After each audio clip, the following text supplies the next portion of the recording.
Bismillahirrahmanirrahim. Assalamu alaikum, dear students. Nadia Malik is with you from LIMS University, Multan. Dear students, in today's lecture, we are going to discuss Pressy writing. First, we see what is Pressy. The definition of Pressy. The Pressy is a clear, compact, and logical summary of a passage. It only preserves the essential points or ideas of the original. प्रेसी क्या होती है? एक clear, compact और logical summary होती है एक passage की। यानी आपको पैसेज दिया जाता है और आपसे कहा जाता है कि आपने इसकी क्या करनी है, एक समरी बनानी है, यानी उसको ब्रीफ करना है। लेकिन ब्रीफ करने का ये मतलब नहीं होता कि आपका जहाँ से दिल चाहे आप उसको पॉइंट्स को निकाल दें और जहाँ से दिल चाहे पॉइंट्स आप उसमें शामिल कर लें। ऐसा नहीं है, बल्कि ये लॉजिकल होनी चाहिए। उस पैसेज में जो भी कॉन्सेप्ट, जो भी आइडिया या जिस भी बात को डिस्कस किया गया है, जब आप उसको समराइज कर रहे हैं तो उसमें लॉजिकल कनेक्शन होना चाहिए। उसमें हम देखते हैं कि एक अच्छी जो प्रेसी होती है उसकी क्या क्वालिटीज़ होनी चाहिए। Qualities of a good precis. There are 5 qualities of a good pressy. First, pressy must be clear, यानी उसमें क्लैरिटी होनी चाहिए। करेक्टनेस, उसको एक्यूरेट होना चाहिए। ऑब्जेक्टिविटी, उसमें कोई ना कोई पर्पस होना चाहिए। कोहेरेंस, उसमें रब्त होना चाहिए। जो भी आपका थीम है, जो भी आपका आइडिया है, उसमें एक कनेक्शन होना चाहिए। कंसाइजनेस, उसको ब्रीफ होना चाहिए, मुख्तसर होना चाहिए। क्लैरिटी के हवाले से देखते हैं कि क्लैरिटी से क्या मुराद है। Clarity means setting your message so that reader can understand easily what the writer trying to convey. यानी आपने इस तरीके से अपना मैसेज जो है वो समराइज करना है, रीडर तक कन्वे करना है कि रीडर उसको आसानी से समझ सके। यानी आपका तरीका ऐसा होना चाहिए कि जो कुछ राइटर के माइंड में है, जो वो दूसरों तक पहुंचाना चाहता है, रीडर उसको गेट कर सके। और ये तभी मुमकिन होगा जब आपकी प्रेसी में क्लियरनेस होगी, क्लैरिटी होगी। नेक्स्ट है correctness. Sentence ought to be proper grammatical, punctuation and well spell are free from any sort of error. फिर उसमें किसी किस्म की कोई एरर नहीं होनी चाहिए। स्पेल जो है वो आपके करेक्ट होने चाहिए। पंक्चुएशन जो है वो सही तरीके से होनी चाहिए, यानी जहाँ पे फुल स्टॉप लगाना है वहाँ फुल स्टॉप लगाएं। अगर आपका सेंटेंस इंट्रोगेटिव है तो वहाँ क्वेश्चन मार्क लगाएं। अगर आपके बहुत ज़्यादा नाउन, एडजेक्टिव, एडवर्ब इकट्ठे आ रहे हैं, 2 से ज़्यादा हैं, तो उनके दरमियान कॉमा पुट करें। तो ये चीज़ें जो है वो पंक्चुएशन में आती हैं। और पंक्चुएशन जो है वो आपकी राइटिंग का बहुत ही अहम हिस्सा होता है। इसको ज़रूर जो है वो प्रेसी में इसका आपने ख्याल रखना है, ठीक है। Correct idea should be conveyed, और सही तरीके से जो आप बात कन्वे करना चाहते हैं उसको सही तरीके से आइडियाज़ को आपने क्या करना है, कंपैक्ट करना है। नेक्स्ट है objectivity. Objectivity means the ability to present opinions and personal preference. कि आप में ये ऑब्जेक्टिविटी का मतलब ये होता है कि आप में इतनी एबिलिटी होनी चाहिए कि आप उस जो प्रेसी में जो पैसेज आपको दिया गया है उसमें जो ओपिनियन है, उसमें जो प्रेफरेंस है, आपने उसको कन्वे करना है। The writer should adopt an objective approach, क्योंकि राइटर की जो होती है वो ऑब्जेक्टिव अप्रोच होती है। इसमें आपने अपनी तरफ से कुछ ऐड नहीं करना। जो भी राइटर के आइडियाज़ हैं, जो राइटर के कॉन्सेप्ट्स हैं, जो राइटर की ओपिनियन उस पैराग्राफ में बयान की गई, आपने सिर्फ और सिर्फ उसको बयान करना है। अपनी पर्सनल राय का इजहार नहीं करना कि मुझे ये पसंद है या नहीं पसंद, ये गलत है या सही है। आपने अपनी राय का इजहार नहीं करना। जो राइटर ने उस पैराग्राफ में बात की है, जिस ख्याल का उसने इजहार किया है, सिर्फ उसको आपने कन्वे करना है।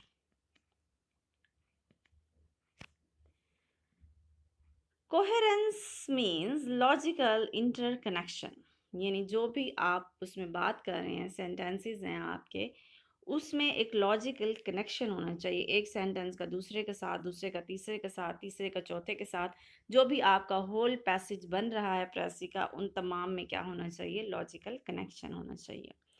Ideas should be well joint, sentences should be inter related. वही बात जो अभी मैंने आपको की है कि ये ना हो कि जो बात लास्ट पे करनी है आप उसको पहले कर रहे हैं, जो बात दरमियान में करनी है उसको आप लास्ट पे कर रहे हैं।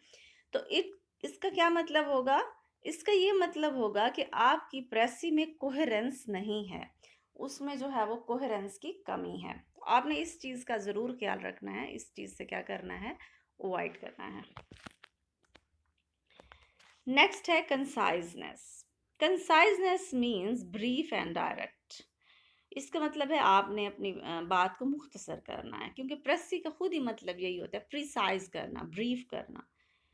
Conciseness is a desirable quality of a good precis, यानी कंसाइजनेस एक अच्छी प्रेसी की क्वालिटीज़ में से एक क्वालिटी है। यूज़ कंसाइज एक्सप्रेशन, यानी जहाँ दो अल्फाज की ज़रूरत है वहाँ आपको 4 या 3 लिखने की ज़रूरत नहीं है। अवॉइड अननेसेसरी रेपिटेशन, यानी बार बार आपने जो है वो नाउन को रिपीट नहीं करना, बल्कि नाउन की जगह पे आप प्रोनाउन इस्तेमाल कर लें। एक ही वर्ड को बार बार रिपीट नहीं करना। Convey information clear and efficiently.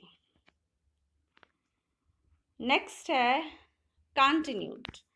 इसका ताल्लुक भी उसी से ही है कि a good precis is always coherent. By coherence reader easily understand the main point, यानी ये ना हो कि दरमियान में कोई ब्रेक आ गया है, ठीक है, उसको कंटिन्यूड होना चाहिए। केयरफुल रीडिंग, जब आपको एक पैसेज दिया जाता है कि make a precis of this paragraph, तो सबसे पहले क्या करना है? First read the passage again and again. आपने उस पैसेज को बार बार पढ़ना है until you understand the meaning of the passage। जब बार बार पढ़ेंगे तो आपको उसका जो मेन आइडिया है, जो उसका थीम है, जो राइटर कन्वे करना चाहता है, वो आपको समझ आ जाएगा। The more you read it the more familiar it will become to you. जितना ज़्यादा आप पढ़ेंगे उतनी आसानी से वो पैसेज आपको समझ आ जाएगा। Try to read it thrice to make इस सब्जेक्ट क्लियर। अब इसको आपने 3 दफ़ा पढ़ना है ताकि जो उसमें थीम है, जो सब्जेक्ट है वो बयान किया गया है, वो आपको इजीली समझ आ सके। सबसे पहले आपने क्या करनी है? एक आउटलाइन बना लेनी है, ठीक है। Usually one is asked to supply a outline for a précis. While reading the original passage, think of some words, phrases, or short sentences that will sum up the main subject of the passage. अब आपने क्या करना है? जब आप उसको पढ़ेंगे तो उसके कुछ ऐसे अल्फाज होंगे, जो फ्रेजेस होंगे या शॉर्ट सेंटेंसेस होंगे, आप उनको मुख्तसर कर लेंगे और वो आपको उस पैराग्राफ के सब्जेक्ट के हवाले से नॉलेज देंगे कि इस पैसेज का इस पैसेज का ये सब्जेक्ट है, ये थीम है। Find the key sentences. की सेंटेंसेस का मतलब होता है जो आपको सब्जेक्ट और थीम की तरफ इशारा कर रहे होते हैं, जिनके गिर्द जो है पूरा पैसेज जो है रिवॉल्व होता है, मूव होता है, जो जिससे पता चलता है कि इस पैसेज में ये बात की गई है। हम उन्हें क्या कहते हैं? की सेंटेंसेस कहते हैं, जिन पे फोकस्ड होता है, ऐसे समझ लें। Underlining. Underline is mark the important ideas and essential point from the original text। अब जब आप उसको बार बार पढ़ेंगे तो आपने क्या करना है कि जो अहम आइडियाज़ हैं, एसेंशियल पॉइंट हैं उस पैसेज में, आपने उसको अंडरलाइन कर लेना है, ताकि जब आप उसका क्या कहना चाहिए उसको, आउटलाइन बना रहे हैं या आप उसका फाइनल प्रेसी बना रहे हैं, तो आपको बनाने में आसानी हो। Omission, omit all the unnecessary information or long phrases which could be replaced by one word। अब जहाँ पे मैंने आपको पहले बताया कि एक लफ्ज़ की ज़रूरत है या दो वर्ड्स की ज़रूरत है, वहाँ आपको इतना लंबा चौड़ा फ्रेज़ लिखने की ज़रूरत नहीं है। जो वर्ड आपको लग रहे हैं अननेसेसरी हैं, आप उनको अपनी प्रेसी में से एक्सक्लूड कर दें। All the objectives and adverbs can be omitted in order to make a good précis। अब जितने भी आपके objectives हैं या adverbs हैं, उनको आप omit कर सकते हैं। अब इसकी लेंथ के हवाले से बात कर लेते हैं कि आपकी प्रेसी की लेंथ कितनी होनी चाहिए। Keep the fact in your mind that the length of the précis be 1/3 of the original passage।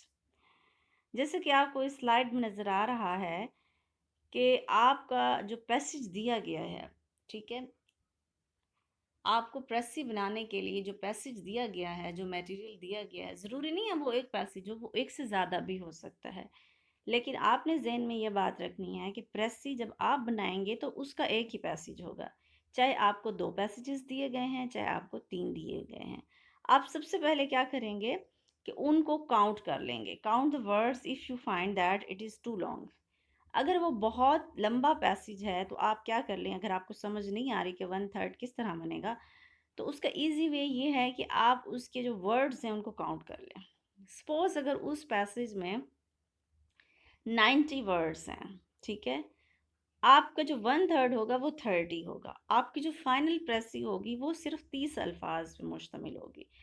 एक, दो, तीन, चार, अगर 2 या 3 अल्फाज ज़्यादा भी हो जाते हैं तो इससे कोई फ़र्क नहीं पड़ता, ठीक है, या एक आध कम हो जाता है तो इससे भी कोई फ़र्क नहीं पड़ता, लेकिन हो कोशिश ये करें कि 1/3 के राउंड अबाउट ही हो आपकी प्रेसी।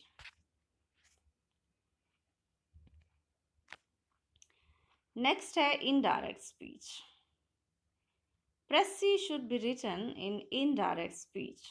If there is direct speech in the passage, it should be interchanged in indirect speech। अब इनडायरेक्ट स्पीच आपको पता है कि जब हम डायरेक्ट से इनडायरेक्ट स्पीच बनाते हैं तो उसमें हमको चेंजेस करते हैं, ठीक है।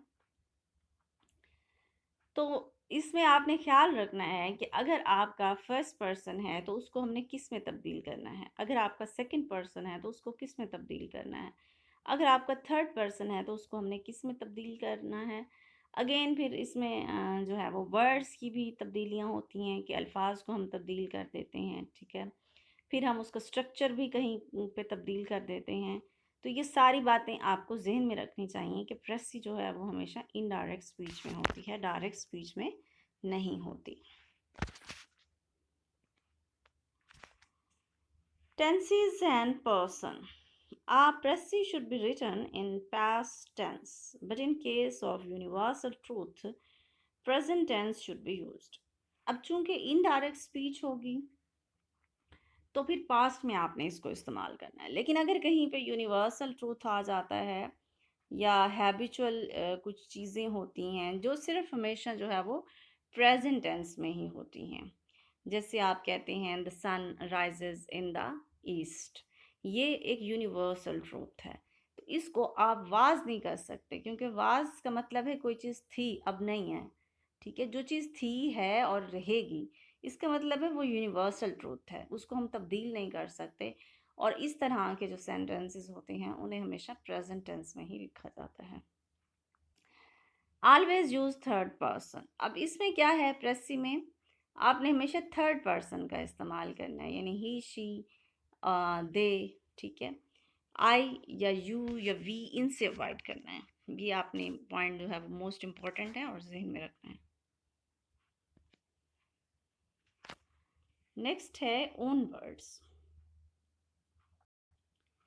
Précis should be written in your own words and should abstain from borrowing words from the original passage.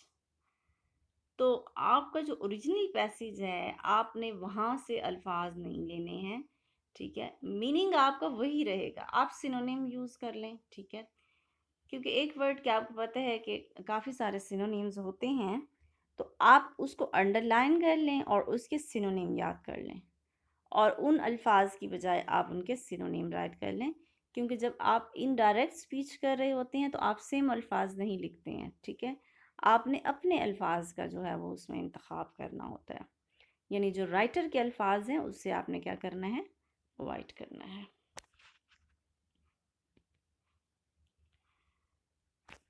तो ये नेक्स्ट हमारे पास है paragraph form. Précis should be in paragraph form. There may be one or more paragraphs in original passage, but your précis should be in only one paragraph. ये बात अभी मैंने आपको जैसे बताई थी कि हो सकता है कि आपसे कहा जाए कि ये 3 पैराग्राफ्स हैं, ये 2 पैराग्राफ्स हैं, आप इसकी प्रेसी बनाएं, ठीक है। तो आपने ये नहीं करना कि वहाँ अगर 2 पैराग्राफ दिए हुए हैं तो आप 2 बनाएंगे, या 3 दिए हुए हैं तो 3 बनाएंगे, ऐसा नहीं करना। बल्कि आपकी जो प्रेसी होगी that would be consist of only one passage. आपकी जो प्रेसी होगी वो सिर्फ एक पैराग्राफ पे मुश्तमिल होगी, ठीक है।